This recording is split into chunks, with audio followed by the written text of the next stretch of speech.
वदखुलुल बाब सुज्जदन वक़ूलू हित्ततुन नग़फ़िर लकुम ख़तायाकुम वसनज़ीदुल मुहसिनीन। ऐं बनी इसराईल दरवाज़े मां सजदो कंदे दाख़िल थींदा।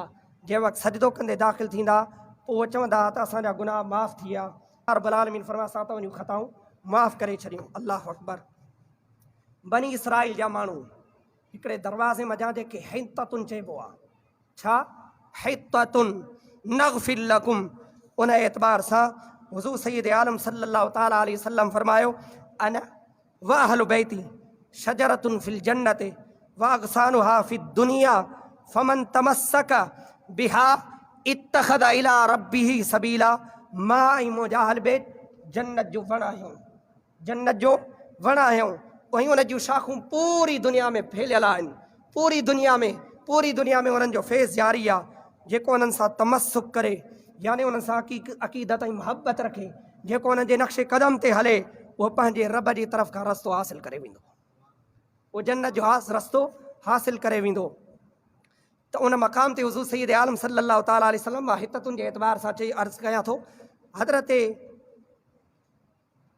रहमत दो आलम सल्लल्लाहु तआला अलैहि वसल्लम फरमायो व अन्ना मिस्ल अहलि बैती फीकुम मसलु बाबि हित्ततिन फी बनी इसराईल मन दखलहु गुफिर लहु। अस्सवाइकुल मुहरिका में इमाम इब्न हजर मक्की अलैहि रहमह इन खे रिवायत कयो आहे। पाण फरमायो मुंहिंजे अहल बैत जी मिसाल तव्हां में बनी इसराईल जे बाबे हित जी तरह आहे। जेको उन में दाख़िल थींदो गोया उहो बख़्शिजी वेंदो, उन जी मग़फ़िरत कई वेंदी। हुज़ूर हज़रत शाह अब्दुल अज़ीज़ मुहद्दिस देहलवी अलैहि रहमह पंहिंजी तफ़सीर में हज़रत मौला कायनात मौला मुश्किल कुशा खां रिवायत कंदे फरमायो आहे इन्नमा मसलुना फ़ी हादिहिल उम्मति कसफ़ीनति नूह। आका करीम सय्यद आलम सल्लल्लाहु अलैहि वसल्लम फरमायो बेशक असांजी मिसाल इन उम्मत में नूह अलैहिस्सलाम जी कश्ती जी तरह आहे ऐं बनी इसराईल जे उन दरवाज़े हित्ततुन जी तरह आहे।